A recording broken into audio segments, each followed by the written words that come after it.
ਸਤਿ ਸ਼੍ਰੀ ਅਕਾਲ ਜੀ, ਤੁਸੀਂ ਦੇਖ ਰਹੇ ਹੋ ਪੰਜਾਬ ਮੇਲ USA TV ਚੈਨਲ। ਮੈਂ ਹਾਂ ਵਰੁਣ ਕੌਰ ਮਾਨ। ਖਬਰਾਂ ਦੇ ਇਸ ਬੁਲੇਟਿਨ 'ਚ ਤੁਹਾਡਾ ਸਵਾਗਤ ਹੈ। ਖਬਰਾਂ ਦੇ ਇਸ ਬੁਲੇਟਿਨ ਦੇ ਸਪਾਂਸਰ ਨੇ real estate broker Mohan Cheema.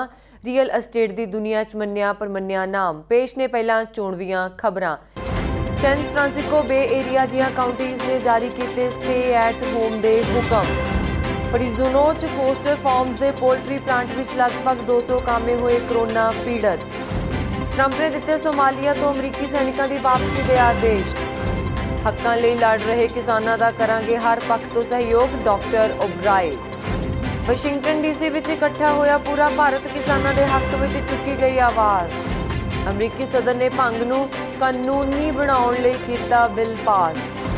New York च खेतीबाड़ी के काले कानूनों को लैके पहले कार रोस मार्च कढ़िया गया। फिर न्यूयॉर्क के भारतीय सफारतखाने के अगे भारतीय किसानों के पक्ष च भारी रोस मुजाहरा।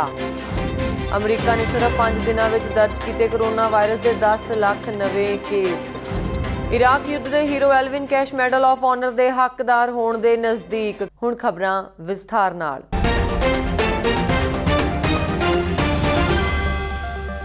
सैन फ्रांसिस्को बे एरिया ਦੀਆਂ 5 ਕਾਉਂਟੀਆਂ ਵਿੱਚ ਕੋਰੋਨਾ ਵਾਇਰਸ ਦੇ ਕੇਸਾਂ ਦੀ ਗਿਣਤੀ ਵਧਣ ਕਾਰਨ ਹਸਪਤਾਲ ਵੀ ਮਰੀਜ਼ਾਂ ਨਾਲ ਭਰ ਰਹੇ ਹਨ।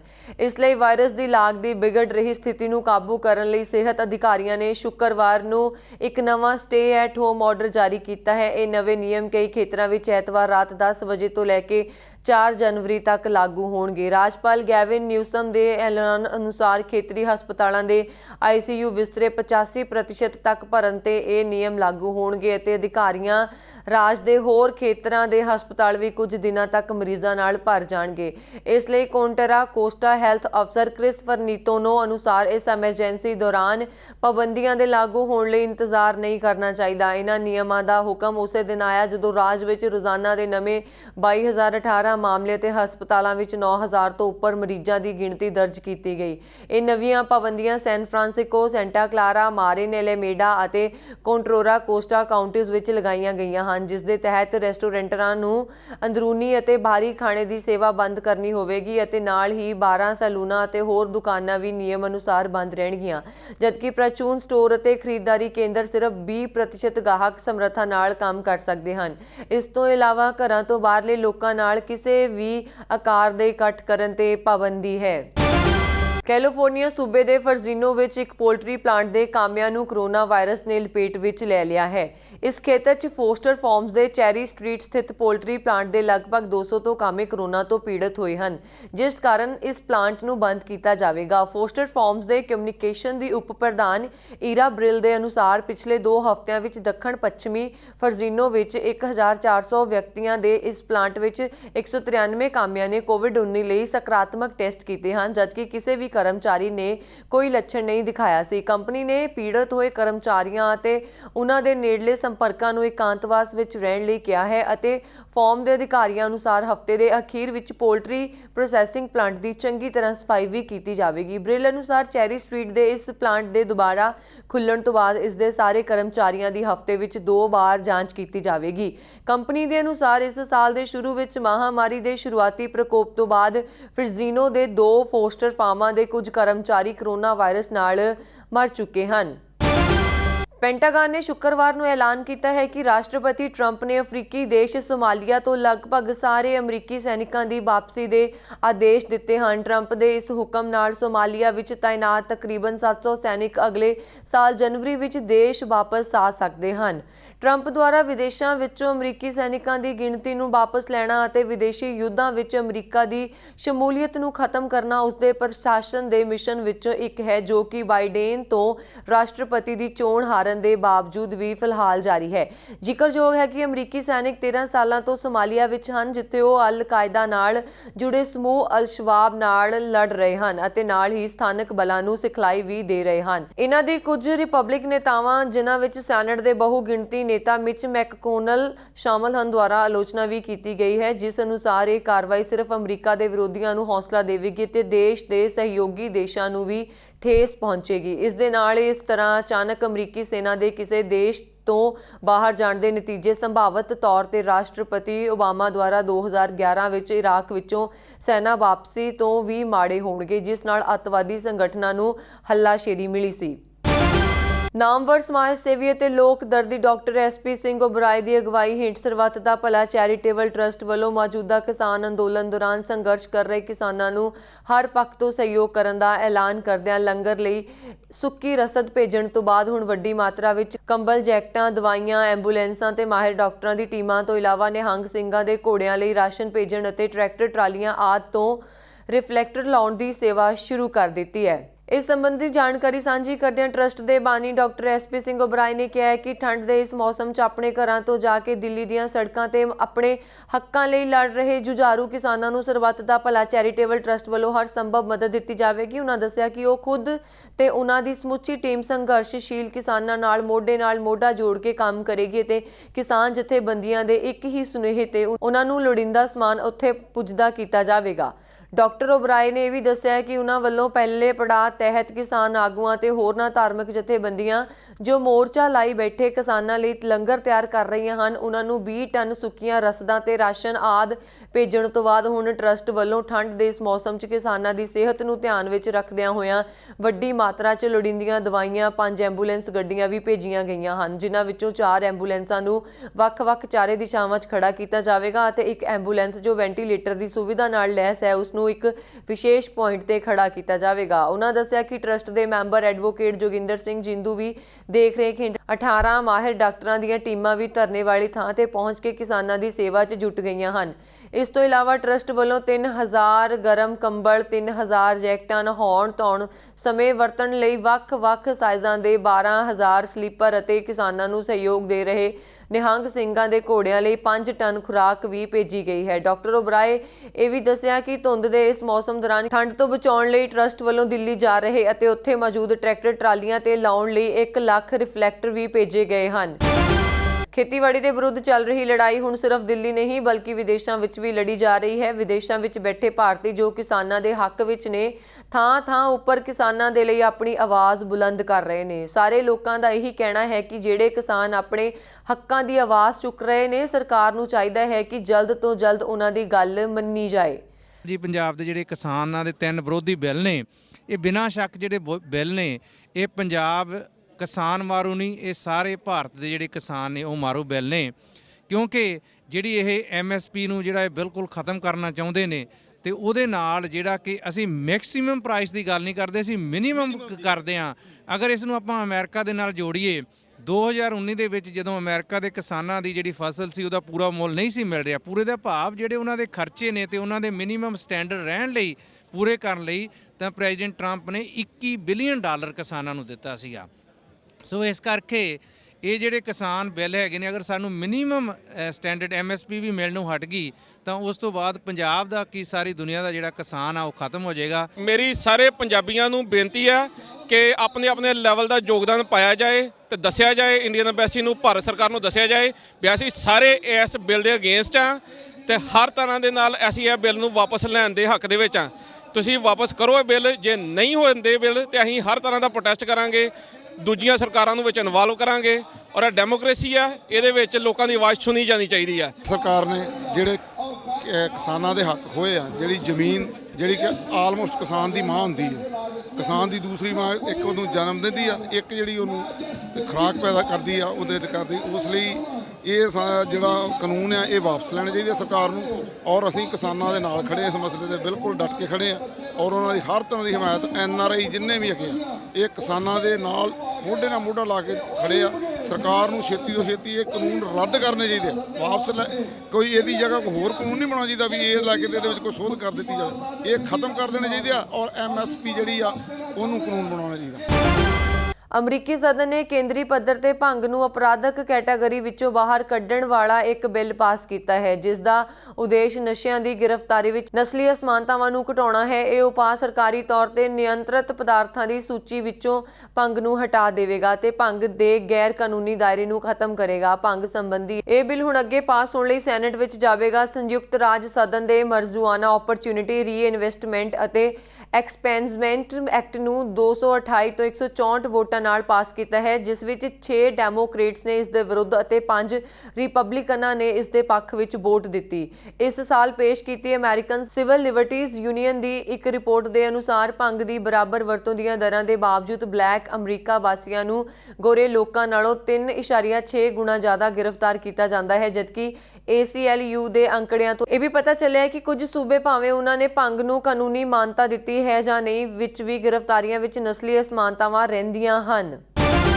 ਭਾਰਤ ਸਰਕਾਰ ਦੀ ਬੁਰਸ਼ਾਗਰਦੀ ਨੇ ਦੇਸ਼ ਵਿਦੇਸ਼ ਅੰਦਰ ਆਮ ਲੋਕਾਂ ਨੂੰ ਕਿਸਾਨੀ ਸੰਘਰਸ਼ ਨਾਲ ਜੋੜ ਦਿੱਤਾ ਹੈ। ਕੈਨੇਡਾ ਅਤੇ ਅਮਰੀਕਾ ਦੇ ਹਰ ਸ਼ਹਿਰ ਵਿੱਚ ਹਰ ਰੋਜ਼ ਕਿਸਾਨੀ ਅੰਦੋਲਨ ਦੇ ਹੱਕ ਵਿੱਚ ਰੈਲੀਆਂ ਕੀਤੀਆਂ ਜਾ ਰਹੀਆਂ ਹਨ ਅਤੇ ਮੋਦੀ ਸਰਕਾਰ ਦਾ ਸਿਆਪਾ ਕੀਤਾ ਜਾ ਰਿਹਾ ਹੈ। ਟੋਰਾਂਟੋ ਵਿੱਚ ਮੰਗਲਵਾਰ ਨੂੰ ਜ਼ਬਰਦਸਤ ਰੈਲੀ ਤੋਂ ਬਾਅਦ ਅੱਜ ਓਟਾਵਾ ਸਥਿਤ ਇੰਡੀਅਨ ਹਾਈ ਕਮਿਸ਼ਨਰ ਅੱਗੇ ਟੋਰਾਂਟੋ, ਓਟਾਵਾ ਅਤੇ ਮਾਂਟਰੀਅਲ ਦੇ ਪੰਜਾਬੀਆਂ ਵੱਲੋਂ ਜ਼ਬਰਦਸਤ ਰੈਲੀ ਕੀਤੀ ਗਈ। ਇਸ ਰੈਲੀ ਵਿੱਚ ਬੱਚੇ, ਬਜ਼ੁਰਗ, ਬੀਬੀਆਂ ਅਤੇ ਵਿਦਿਆਰਥੀਆਂ ਨੇ ਵੱਡੀ ਤਾਦਾਦ ਵਿੱਚ ਹਿੱਸਾ ਲਿਆ। ਧੂੜਾ ਪੱਟ ਰੈਲੀ ਵਿੱਚ ਕਿਸਾਨਾਂ ਦਾ ਹਿੱਕ ਠੋਕ ਕੇ ਸਮਰਥਨ ਦੇਣ ਦਾ ਵਚਨਬੱਧਤਾ ਦੁਹਰਾਈ ਗਈ। ਖਾਸ ਕਰਕੇ ਨੌਜਵਾਨਾਂ ਨੇ ਇਸ ਮੌਕੇ ਆਕਾਸ਼ ਗੁੰਜਾਊ ਨਾਅਰੇਬਾਜ਼ੀ ਕਰਕੇ ਆਪਣੀਆਂ ਭਾਵਨਾਵਾਂ ਦਾ ਪ੍ਰਗਟਾਵਾ ਕੀਤਾ। ਸੱਜਾ ਪੈਰ ਜੁੱਤੀ ਦਾ ਮੋਦੀ ਪੁੱਤ ਦਾ ਨਾਅਰਾ ਇਸ ਰੈਲੀ ਵਿੱਚ ਖਿੱਚ ਦਾ ਕੇਂਦਰ ਰਿਹਾ। ਓਟਾਵਾ ਦੀ ਕਿਸਾਨ ਕਾਰ ਰੈਲੀ ਦਾ ਪ੍ਰਬੰਧ Ontario Gurdwara committee 1 Panth, Guru Nanak mission Gurdwara Sahib, Shahidgarh Gurdwara Sahib, Sikh motorcycle club of Ontario, Akali Dal Amritsar, Canada ਅਤੇ ਸਿੱਖ ਵਿਜ਼ਨ ਮੌਂਟਰੀਅਲ ਵੱਲੋਂ ਕੀਤਾ ਗਿਆ ਸੀ। ਓਟਾਵਾ ਸੁਸਾਇਟੀ ਨੇ ਹਰ ਵਾਂਗ ਸਹਿਯੋਗ ਦਿੱਤਾ। ਵੱਡੀ ਤਾਦਾਦ ਵਿੱਚ ਸੰਗਤ 1 ਵਜੇ ਦੇ ਕਰੀਬ ਹਾਈ ਕਮਿਸ਼ਨ ਦੇ ਮੂਹਰੇ ਇਕੱਤਰ ਹੋਣੀ ਸ਼ੁਰੂ ਹੋਈ। ਓਟਾਵਾ ਸਿੱਖ ਸੁਸਾਇਟੀ ਨੇ ਇਸ ਮੌਕੇ ਸਭ ਨੂੰ ਜੀ ਆਇਆਂ ਕਹਿੰਦਿਆਂ ਚਾਹ ਪਾਣੀ ਦਾ ਇੰਤਜ਼ਾਮ ਕੀਤਾ। ਇਸ ਰੈਲੀ ਵਿੱਚ ਪ੍ਰਧਾਨ ਮੰਤਰੀ ਜਸਟਿਨ ਟਰੂਡੋ ਤੋਂ ਇਲਾਵਾ ਕੈਨੇਡਾ ਦੇ ਨੈਸ਼ਨਲ ਆਗੂ NDP ਦੇ ਲੀਡਰ ਜਗਮੀਤ ਸਿੰਘ ਅਤੇ ਕੰਜ਼ਰਵੇਟਿਵ ਪਾਰਟੀ ਦੇ ਲੀਡਰ ਐਰਨ ਓਟੂਲ ਦਾ ਵਿਸ਼ੇਸ਼ ਤੌਰ ਤੇ ਧੰਨਵਾਦ ਕੀਤਾ ਗਿਆ। ਕਿਸਾਨਾਂ ਦੇ ਹੱਕ ਵਿੱਚ ਬਣਾਈਆਂ ਗਈਆਂ ਤਖਤੀਆਂ ਬੜੀਆਂ ਦਿਲਚਸਪ ਸਨ, ਜਿਨ੍ਹਾਂ ਤੇ ਉਕਰਿਆ ਸੀ ਕਿ ਅਗਰ ਕਿਸਾਨ ਨਹੀਂ ਤਾਂ ਭੋਜਨ ਨਹੀਂ। ਅਸੀਂ ਕਿਸਾਨਾਂ ਦਾ ਸਮਰਥਨ ਕਰਦੇ ਹਾਂ। ਪਰਮਿੰਦਰ ਸਿੰਘ ਪੰਗੜੀ ਅਤੇ ਪ੍ਰਭ ਸਰਵਣ ਸਿੰਘ ਦੇ ਸਹਿਯੋਗ ਸਦਕਾ ਦਿੱਲੀ ਧਰਨੇ ਚੋਂ ਦੀਪ ਸਿੱਧੂ ਅਤੇ ਲੱਖਾ ਸਿਧਾਣਾ ਨੇ ਟੈਲੀਫੋਨ ਰਾਹੀਂ ਰੈਲੀ ਨੂੰ ਸੰਬੋਧਨ ਕੀਤਾ। ਉਹਨਾਂ ਮੁਜ਼ਾਹਰਾਕਾਰੀਆਂ ਦਾ ਧੰਨਵਾਦ ਕਰਦਿਆਂ ਭਾਰਤ ਸਰਕਾਰ ਵੱਲੋਂ ਪਾਸ ਕੀਤੇ ਕਾਲੇ ਕਾਨੂੰਨਾਂ ਦਾ ਖੋਲ ਕੇ ਜ਼ਿਕਰ ਕੀਤਾ। ਇਸ ਮੌਕੇ ਇੱਕ ਤੋਂ ਇੱਕ ਬੁਲਾਰਿਆਂ ਨੇ ਹਰਿਆਣਾ ਦੀ ਖੱਟਰ ਸਰਕਾਰ ਨੂੰ ਲੰਮੇ ਹੱਥੀ ਲੈਂਦਿਆਂ ਕਿਹਾ ਕਿ ਹੁਣ ਤੱਕ ਖੱਟਰ ਨੇ ਬਾਦਲ ਅਤੇ ਕੈਪਟਨ ਹੀ ਵੇਖੇ ਸਨ, ਪਰ ਪੰਜਾਬ ਦੇ ਅਸਲੀ ਵਾਰਿਸਾਂ ਨਾਲ ਪਹਿਲੀ ਵਾਰ ਪੇਚਾ ਪਿਆ ਸੀ। ਅਗਲਿਆਂ ਸਭ ਕੁਝ ਖਿਲਾਰ ਕੇ ਰੱਖ ਦਿੱਤਾ ਹੈ। ਇਸ ਤੋਂ ਮੋਦੀ ਨੂੰ ਸਮਝ ਆ ਜਾਣੀ ਚਾਹੀਦੀ ਹੈ ਕਿ ਇਸ ਮੌਕੇ ਮੋਦੀ ਸਰਕਾਰ ਨੂੰ ਸੰਬੋਧਨ ਹੁੰਦਿਆਂ ਬੁਲਾਰਿਆਂ ਨੇ ਕਿਹਾ ਕਿ ਆਹ ਟਰੈਕਟਰ ਟਰਾਲੀਆਂ ਤੇ ਬਾਦਲ ਕੈਪਟਨ ਜਾਂ ਭਗਵੰਤ ਮਾਨ ਨਹੀਂ ਕਿ ਇਹ ਜੁਮਲੇ ਸੁਣਾ ਕੇ ਚਲੇ ਜਾਣਗੇ। ਸਰਦਾਰ ਬਘੇਲ ਸਿੰਘ ਦੇ ਵਾਰਿਸ ਆ ਦਿੱਲੀ ਦੇ ਕਿੰਗਰੇ ਢਾਹ ਕੇ ਵੀ ਵਾਪਸ ਮੁੜਨਗੇ। ਲਖਵਿੰਦਰ ਸਿੰਘ ਧਾਲੀਵਾਲ ਸਿੱਖ ਮੋਟਰਸਾਈਕਲ ਕਲੱਬ ਦੇ ਪ੍ਰਧਾਨ ਨੇ ਆਪਣੇ ਵਿਚਾਰਾਂ ਵਿੱਚ ਕਿਸਾਨ ਅੰਦੋਲਨ ਦਾ ਸਮਰਥਨ ਦਿੰਦਿਆਂ ਕਿਹਾ ਕਿ ਦਰਅਸਲ ਇਹ ਮੁੱਦਾ ਆਜ਼ਾਦੀ ਨਾਲ ਜੁੜਿਆ ਹੋਇਆ ਹੈ। ਜਿਉਂ ਹੀ ਧਾਲੀਵਾਲ ਨੇ ਆਜ਼ਾਦੀ ਦੀ ਗੱਲ ਕੀਤੀ ਤਾਂ ਮੁਜ਼ਾਹਰਾਕਾਰੀਆਂ ਨੇ ਆਜ਼ਾਦੀ ਜ਼ਿੰਦਾਬਾਦ ਦੇ ਨਾਅਰਿਆਂ ਨਾਲ ਅਸਮਾਨ ਗੂੰਜਣ ਲਾ ਦਿੱਤਾ। ਪੰਜਾਬ ਤੋਂ ਉੱਠੇ ਕਿਸਾਨ ਅੰਦੋਲਨ ਨੂੰ ਜਿੱਥੇ ਭਾਰਤੀ ਸੂਬਿਆਂ ਹਰਿਆਣਾ, ਯੂਪੀ, ਰਾਜਸਥਾਨ ਅਤੇ ਮੱਧ ਪ੍ਰਦੇਸ਼ ਤੋਂ ਸਮਰਥਨ ਮਿਲ ਰਿਹਾ ਹੈ, ਉੱਥੇ ਹੁਣ ਵਿਦੇਸ਼ਾਂ ਵਿੱਚ ਵੀ ਇਸ ਦੀ ਗੂੰਜ ਸਿਖਰਾਂ ਤੇ ਪਹੁੰਚ ਚੁੱਕੀ ਹੈ। ਖੇਤੀਬਾੜੀ ਦੇ 3 ਕਾਲੇ ਕਾਨੂੰਨਾਂ ਦੇ ਵਿਰੋਧ 'ਚ ਅਮਰੀਕਾ ਦੇ ਸੂਬੇ ਨਿਊਯਾਰਕ 'ਚ ਪਹਿਲਾਂ ਸੈਂਕੜਿਆਂ ਦੀ ਗਿਣਤੀ 'ਚ ਕਾਰਾਂ ਭਾਰਤੀ ਕਿਸਾਨਾਂ ਦੇ ਹੱਕ 'ਚ ਬੈਨਰ ਲਾ ਜੋ ਸਵੇਰ ਦੇ 9 ਵਜੇ ਤੋਂ 10:30 ਵਜੇ ਤੱਕ ਇੱਕ ਭਾਰੀ ਕਾਰ ਰੋਸ ਰੈਲੀ ਕੱਢੀ ਗਈ ਅਤੇ ਨਿਊਯਾਰਕ 'ਚ 64 ਸਟਰੀਟ ਤੇ ਸਥਿਤ ਭਾਰਤੀ ਐਮਬੈਸੀ ਦੇ ਸਾਹਮਣੇ ਸੈਂਕੜੇ ਪੰਜਾਬੀਆਂ ਨੇ, ਜਿਨ੍ਹਾਂ 'ਚ Gurdwara Sikh cultural society, Richmond Hill New York ਦੇ ਸਿੱਖ ਸੈਂਟਰ ਫਲੈਸਿੰਗ ਅਤੇ ਕੁਈਨਜ਼ ਵਿਲੇਜ ਗੁਰਦੁਆਰਾ, ਬਾਬਾ Makhan Shah Lubana Gurdwara, Sant Sagar Bellerose Gurdwara, Ravidas New York Gurdwara, Gian Sagar Gurdwara, Baba Majha Singh Gurdwara, Staten Island New York Guru ਘਰਾਂ ਦੇ ਨੁਮਾਇੰਦਿਆਂ ਤੋਂ ਇਲਾਵਾ Sikh coordination committee, East Coast American Gurdwara Prabandhak committee, Shiromani Akali Dal Amritsar, Sant Prem Singh cultural society, Sikh youth America, Baba Banda Singh Bahadur international Sikh society Doaba, Sikh association Shaheed Kartar Singh Sarabha sports club New York, Guru Ravidas welfare society New York ਅਤੇ ਬਾਬਾ ਬੁੱਢਾ ਜੀ ਸਿੱਖ society New York ਦੇ ਸਾਂਝੇ ਸਹਿਯੋਗ ਸਦਕਾ ਕਿਸਾਨਾਂ ਦੇ ਹੱਕ 'ਚ ਰੋਸ ਮੁਜ਼ਾਹਰਾ ਕੀਤਾ ਅਤੇ ਰੋਸ ਮੁਜ਼ਾਹਰੇ ਦਾ ਕਿਸਾਨਾਂ ਦੀ ਆਵਾਜ਼ ਉਠਾਉਣ ਵਾਲੀ ਸਿੱਖ ਕੋਆਰਡੀਨੇਸ਼ਨ ਈਸਟ ਕੋਸਟ ਨਾਂ ਦੀ ਸੰਸਥਾ ਨੇ ਵੀ ਵਿਸ਼ੇਸ਼ ਤੌਰ ਤੇ ਨਿਊਯਾਰਕ 'ਚ ਕਿਸਾਨੀ ਸੰਘਰਸ਼ ਦੇ ਹੱਕ 'ਚ ਸ਼ਿਰਕਤ ਕੀਤੀ। ਭਾਰਤੀ ਐਮਬੈਸੀ ਦੇ ਸਾਹਮਣੇ ਜ਼ਬਰਦਸਤ ਰੋਸ ਮੁਜ਼ਾਹਰਾ ਕੀਤਾ ਗਿਆ। ਇਸ ਰੋਸ ਮੁਜ਼ਾਹਰੇ ਵਿੱਚ ਵੱਡੀ ਗਿਣਤੀ 'ਚ ਪੰਜਾਬੀ ਅਤੇ ਹੋਰ ਸੂਬਿਆਂ ਦੇ ਲੋਕਾਂ ਨੇ ਸ਼ਾਮਲ ਹੋ ਕੇ ਭਾਰਤੀ ਸਰਕਾਰ ਦੇ ਖਿਲਾਫ ਆਪਣਾ ਭਾਰੀ ਰੋਸ ਦਰਜ ਕਰਵਾਇਆ। ਨਿਊਯਾਰਕ ਐਮਬੈਸੀ ਦੇ ਸਾਹਮਣੇ ਕਿਸਾਨਾਂ ਦੇ ਹੱਕ 'ਚ ਰੋਸ ਮੁਜ਼ਾਹਰਾ ਕਰ ਰਹੇ ਸਿੱਖ ਕੋਆਰਡੀਨੇਸ਼ਨ ਈਸਟ ਕੋਸਟ ਦੇ ਕੋਆਰਡੀਨੇਟਰ ਸੰਤ ਹਿੰਮਤ ਸਿੰਘ ਨੇ ਦੱਸਿਆ ਕਿ ਭਾਰਤ ਦੀ ਮੋਦੀ ਸਰਕਾਰ ਦੇ ਕਿਸਾਨੀ ਬਿੱਲਾਂ ਪਿੱਛੇ ਪੰਜਾਬ ਨੂੰ ਤਬਾਹ ਕਰਨ ਦੀ ਨੀਅਤ ਸਾਫ਼ ਨਜ਼ਰ ਆਉਂਦੀ ਹੈ ਅਤੇ ਪੰਜਾਬ ਇੱਕ ਖੇਤੀਬਾੜੀ ਵਾਲਾ ਸੂਬਾ ਹੈ, ਜਿਸ ਕਾਰਨ ਉੱਥੋਂ ਦੀ ਆਰਥਿਕਤਾ ਕਿਸਾਨੀ ਉੱਤੇ ਹੀ ਨਿਰਭਰ ਹੈ ਅਤੇ ਭਾਰਤ ਨੂੰ ਹਿੰਦੂ ਰਾਸ਼ਟਰ ਬਣਾਉਣ ਦੀ ਸੋਚ ਰੱਖਣ ਵਾਲੀ ਇਹ ਭਾਜਪਾ ਦੀ ਸਰਕਾਰ ਪੰਜਾਬ ਨੂੰ ਆਰਥਿਕ ਤੌਰ ਤੇ ਤਬਾਹ ਕਰਨਾ ਚਾਹੁੰਦੀ ਹੈ ਤਾਂ ਜੋ ਪੰਜਾਬ ਕੇਂਦਰ ਦੇ ਅੱਗੇ ਗਿੜਗੜਾਉਣ ਲੱਗੇ ਅਤੇ ਕੇਂਦਰ ਸਰਕਾਰ ਆਪਣੀ ਮਨਮਾਨੀ ਕਰਨੀ ਚਾਹੇ ਤੇ ਕੋਈ ਵੀ ਉਸ ਦਾ ਵਿਰੋਧ ਵੀ ਨਾ ਕਰ ਸਕੇ। ਪਰ ਕੇਂਦਰ ਸਰਕਾਰ ਇਹ ਨਹੀਂ ਜਾਣਦੀ ਕਿ ਪੰਜਾਬੀਆਂ ਦੇ ਵਿੱਚ ਅਜੇ ਵੀ ਖੂਨ ਜਥੇਦਾਰ ਬਘੇਲ ਸਿੰਘ ਵਾਲਾ ਹੈ, ਜਿਸ ਨੇ ਦਿੱਲੀ ਜਿੱਤੀ ਸੀ ਅਤੇ ਅੱਜ ਵੀ ਕਿਸਾਨਾਂ ਨੇ ਹਰਿਆਣਾ ਦੀ ਖੱਟਰ ਸਰਕਾਰ ਵੱਲੋਂ ਵਿਛਾਈਆਂ ਲੱਖਾਂ ਰੋਕ ਤੋੜ ਕੇ ਦਿੱਲੀ 'ਚ ਜਾ ਕੇ ਸੰਘਰਸ਼ ਝੰਡਾ ਝੁਲਾ ਦਿੱਤਾ ਹੈ। ਸਰਦਾਰ ਹਿੰਮਤ ਸਿੰਘ ਨੇ ਕਿਹਾ ਹੈ ਕਿ ਜਿੰਨੀ ਦੇਰ ਵੀ ਸੰਘਰਸ਼ ਚੱਲੇਗਾ ਸਾਡੀ ਸਿੱਖ ਕੋਆਰਡੀਨੇਸ਼ਨ ਈਸਟ ਕੋਸਟ ਕਿਸਾਨਾਂ ਦੇ ਨਾਲ ਸਟਾਨ ਵਾਂਗ ਖੜੀ ਰਹੇਗੀ ਅਤੇ ਜੋ ਵੀ ਬਣਦਾ ਸਹਿਯੋਗ ਹੋਵੇਗਾ ਉਹ ਕੀਤਾ ਜਾਵੇਗਾ। ਬਾਅਦ 'ਚ ਮੁਜ਼ਾਹਰੇ 'ਚ ਸ਼ਾਮਲ ਹੋਣ ਵਾਲੀਆਂ ਸਾਰੀਆਂ ਜਥੇਬੰਦੀਆਂ ਦਾ ਸਰਦਾਰ ਜਤਿੰਦਰ ਸਿੰਘ ਬੋਪਾ ਰਾਏ ਪ੍ਰਧਾਨ Gurdwara Sikh cultural society Richmond Hill New York ਨੇ ਵਿਸ਼ੇਸ਼ ਧੰਨਵਾਦ ਕੀਤਾ। ਸ਼੍ਰੋਮਣੀ ਗੁਰਦੁਆਰਾ ਪ੍ਰਬੰਧਕ ਕਮੇਟੀ ਨੇ ਕਿਸਾਨ ਜਥੇਬੰਦੀਆਂ ਵੱਲੋਂ 8 ਦਸੰਬਰ ਨੂੰ ਭਾਰਤ ਬੰਦ ਦੇ ਸੱਦੇ ਦਾ ਸਮਰਥਨ ਕਰਨ ਦਾ ਐਲਾਨ ਕੀਤਾ ਹੈ। ਸ਼੍ਰੋਮਣੀ ਕਮੇਟੀ ਪ੍ਰਧਾਨ ਬੀਬੀ ਜਗੀਰ ਕੌਰ ਨੇ ਇਸ ਦਿਨ ਸ਼੍ਰੋਮਣੀ ਕਮੇਟੀ ਦੇ ਦਫ਼ਤਰ ਅਤੇ ਸੰਸਥਾ ਨਾਲ ਸੰਬੰਧਿਤ ਅਦਾਰੇ ਬੰਦ ਰੱਖਣ ਦੇ ਨਿਰਦੇਸ਼ ਜਾਰੀ ਕੀਤੇ ਹਨ। ਇਸ ਤੋਂ ਪਹਿਲਾਂ ਵੀ ਸ਼੍ਰੋਮਣੀ ਕਮੇਟੀ ਵੱਲੋਂ ਕਿਸਾਨਾਂ ਲਈ ਲੰਗਰ ਤੇ ਮੈਡੀਕਲ ਆਦਿ ਸੇਵਾਵਾਂ ਦਿੱਤੀਆਂ ਜਾ ਰਹੀਆਂ ਹਨ ਅਤੇ ਸੰਘਰਸ਼ ਦੌਰਾਨ ਜਾਨਾਂ ਗਵਾਉਣ ਵਾਲੇ 7 ਕਿਸਾਨਾਂ ਦੇ ਪਰਿਵਾਰਾਂ ਨੂੰ ਵਿੱਤੀ ਮਦਦ ਦੇਣ ਦਾ ਫੈਸਲਾ ਵੀ ਕੀਤਾ ਹੈ। ਸ਼੍ਰੋਮਣੀ ਕਮੇਟੀ ਦੇ ਆਨਰੇਰੀ ਮੁੱਖ ਸਕੱਤਰ ਐਡਵੋਕੇਟ ਹਰਜਿੰਦਰ ਸਿੰਘ ਨੇ ਇਸ ਬਾਰੇ ਜਾਣਕਾਰੀ ਦਿੰਦਿਆਂ ਦੱਸਿਆ ਕਿ ਕਿਸਾਨਾਂ ਦੇ ਸੰਘਰਸ਼ ਵਿੱਚ ਸਿੱਖ ਸੰਸਥਾ ਹਰ ਪੱਧਰ ਤੇ ਸਹਿਯੋਗ ਦੇਣ ਲਈ ਵਚਨਬੱਧ ਹੈ ਅਤੇ ਇਸੇ ਤਹਿਤ ਹੀ 8 ਦਸੰਬਰ ਨੂੰ ਭਾਰਤ ਬੰਦ ਦੇ ਸੱਦੇ ਦਾ ਹਿੱਸਾ ਬਣੇਗੀ। ਉਹਨਾਂ ਦੱਸਿਆ ਕਿ ਸ਼੍ਰੋਮਣੀ ਕਮੇਟੀ ਦੇ ਪ੍ਰਧਾਨ ਬੀਬੀ ਜਗੀਰ ਕੌਰ ਨੇ ਭਾਰਤ ਬੰਦ ਦੇ ਸਮਰਥਨ ਵਿੱਚ ਦਫ਼ਤਰ ਬੰਦ ਰੱਖਣ ਲਈ ਆਖਿਆ ਹੈ, ਜਿਸ ਤਹਿਤ ਸ਼੍ਰੋਮਣੀ ਕਮੇਟੀ, ਧਰਮ ਪ੍ਰਚਾਰ ਕਮੇਟੀ, ਸਿੱਖ ਇਤਿਹਾਸ ਰਿਸਰਚ ਬੋਰਡ ਦੇ ਦਫ਼ਤਰਾਂ ਸਮੇਤ ਸ਼੍ਰੋਮਣੀ ਕਮੇਟੀ ਨਾਲ ਸੰਬੰਧਿਤ ਸਮੂਹ ਅਦਾਰੇ ਇਸ ਦਿਨ ਨਹੀਂ ਖੁੱਲਣਗੇ। ਦੱਸਣਯੋਗ ਹੈ ਕਿ ਬੀਤੇ ਦਿਨ ਬੀਬੀ ਜਗੀਰ ਕੌਰ ਦੀ ਅਗਵਾਈ ਵਿੱਚ ਹੋਈ ਅਤਰੰਗ ਕਮੇਟੀ ਵੀ ਮੀਟਿੰਗ ਵਿੱਚ ਸ਼੍ਰੋਮਣੀ ਕਮੇਟੀ ਵੱਲੋਂ 7 ਦਸੰਬਰ ਨੂੰ ਸਮੂਹ ਇਤਿਹਾਸਕ ਗੁਰਦੁਆਰਿਆਂ ਅੰਦਰ ਕਿਸਾਨਾਂ ਦੀ ਚੜ੍ਹਦੀ ਕਲਾ ਤੇ ਸੰਘਰਸ਼ ਦੀ ਕਾਮਯਾਬੀ ਲਈ ਅਰਦਾਸ ਸਮਾਗਮ ਕਰਨ ਦਾ ਫੈਸਲਾ ਵੀ ਕੀਤਾ ਗਿਆ ਹੈ। ਇਹ ਅਰਦਾਸ ਸਮਾਗਮ ਸਵੇਰੇ 8 ਤੋਂ 9 ਵਜੇ ਤੱਕ ਕੀਤੇ ਜਾਣਗੇ। ਇਹ ਸੱਚਖੰਡ ਸ੍ਰੀ ਹਰਿਮੰਦਰ ਸਾਹਿਬ ਸਮੂਹ ਵਿਖੇ ਗੁਰਦੁਆਰਾ ਬਾਬਾ ਗੁਰਬਖਸ਼ ਸਿੰਘ ਜੀ ਵਿਖੇ ਅਰਦਾਸ ਸਮਾਗਮ ਹੋਵੇਗਾ, ਜਿਸ ਵਿੱਚ ਸ਼੍ਰੋਮਣੀ ਕਮੇਟੀ ਪ੍ਰਧਾਨ ਬੀਬੀ ਜਗੀਰ ਕੌਰ ਸਮੇਤ ਸ਼੍ਰੋਮਣੀ ਕਮੇਟੀ ਦਾ ਸਟਾਫ ਵੀ ਹਾਜ਼ਰ ਹੋਵੇਗਾ।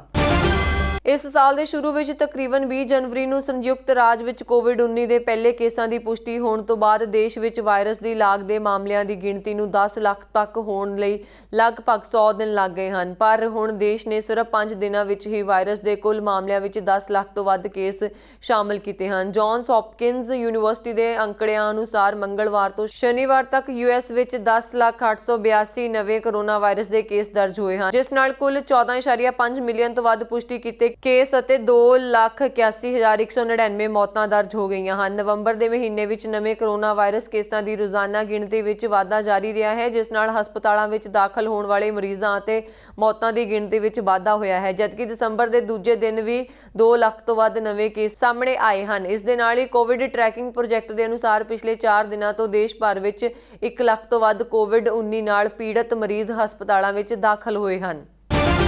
ਯੂਐਸ ਫੌਜ ਦੇ ਇੱਕ ਬਹਾਦਰ ਸਾਰਜੈਂਟ ਜੋ ਕਿ ਇਰਾਕ ਵਿੱਚ ਲੜਾਈ ਦੌਰਾਨ ਆਪਣੀ ਜਾਨ ਗਵਾ ਬੈਠੇ ਸਨ, ਆਪਣੀਆਂ ਕਾਰਵਾਈਆਂ ਕਾਰਨ ਮੈਡਲ ਆਫ ਆਨਰ ਪ੍ਰਾਪਤ ਕਰਨ ਦੇ ਨਜ਼ਦੀਕ ਹਨ। ਇਸ ਸਨਮਾਨ ਨੂੰ ਪ੍ਰਾਪਤ ਕਰਨ ਵਾਲੇ ਉਹ ਪਹਿਲੇ ਬਲੈਕ ਸਰਵਿਸ ਮੈਂਬਰ ਹੋਣਗੇ। ਰਾਸ਼ਟਰਪਤੀ ਡੋਨਾਲਡ ਟਰੰਪ ਨੇ ਸ਼ੁੱਕਰਵਾਰ ਨੂੰ ਇੱਕ ਕਾਨੂੰਨ ਤੇ ਹਸਤਾਖਰ ਕੀਤੇ ਜੋ ਸਾਰਜੈਂਟ ਐਲਵਿਨ ਕੈਸ਼ ਨੂੰ ਲੜਾਈ ਵਿੱਚ ਬਹਾਦਰੀ ਲਈ ਫੌਜ ਦੇ ਸਰਵੋੱਚ ਤਮਗੇ ਨਾਲ ਸਨਮਾਨਿਤ ਕਰਨ ਲਈ 5 ਸਾਲ ਦੀ ਸੀਮਾ ਮੁਆਫ ਕਰਦੇ ਹਨ। ਇਹ ਬਹਾਦਰ 35 ਸਾਲਾ ਕੈਸ਼ ਇਰਾਕ ਦੇ ਸਮਾਰਾ ਵਿਖੇ 17 ਅਕਤੂਬਰ 2005 ਨੂੰ ਗਸ਼ਤ ਕਰ ਰਿਹਾ ਸੀ।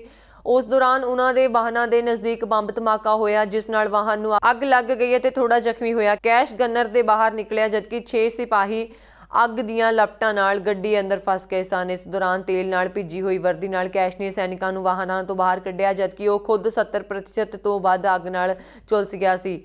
ਫਲੋਰੀਡਾ ਵਾਸੀ ਸਾਰਜੈਂਟ ਕੈਸ਼ ਦੀ 8 ਨਵੰਬਰ 2005 ਨੂੰ ਸਾਨ ਐਂਟੋਨੀਓ ਟੈਕਸਸ ਦੇ ਇੱਕ ਮਿਲਟਰੀ ਹਸਪਤਾਲ ਵਿੱਚ ਮੌਤ ਹੋ ਗਈ ਸੀ। ਕੈਸ਼ ਨੂੰ ਉਸ ਦੀ ਬਹਾਦਰੀ ਲਈ ਸਿਲਵਰ ਸਟਾਰ ਦਿੱਤਾ ਗਿਆ ਸੀ, ਪਰ ਉਸ ਦੇ ਪਰਿਵਾਰ ਅਤੇ ਕੁਝ ਸਾਬਕਾ ਕਮਾਂਡਰਾਂ ਨੇ ਉਸ ਨੂੰ ਮੈਡਲ ਆਫ ਆਨਰ ਨਾਲ ਮਾਨਤਾ ਦੇਣ ਦੇ ਲਈ ਸਾਲਾਂ ਤੋਂ ਮੁਹਿੰਮ ਚਲਾਈ ਗਈ ਸੀ ਅਤੇ ਲਗਭਗ 15 ਸਾਲ ਬਾਅਦ ਹੁਣ ਉਹ ਪਲ ਆਇਆ ਹੈ ਜਿਸ ਦਾ ਕੈਸ਼ ਦੇ ਪਰਿਵਾਰ ਨੇ ਇੰਤਜ਼ਾਰ ਕੀਤਾ ਹੈ। ਰਾਸ਼ਟਰਪਤੀ ਕੋਲ ਮੈਡਲ ਆਫ ਆਨਰ ਦੇਣ ਦਾ ਪੂਰਾ ਅਧਿਕਾਰ ਹੈ, ਪਰ ਇਸ ਕਦਮ ਨੂੰ ਪੈਂਟਾਗਨ ਦਾ ਸਮਰਥਨ ਵੀ ਪ੍ਰਾਪਤ ਹੋਇਆ ਹੈ।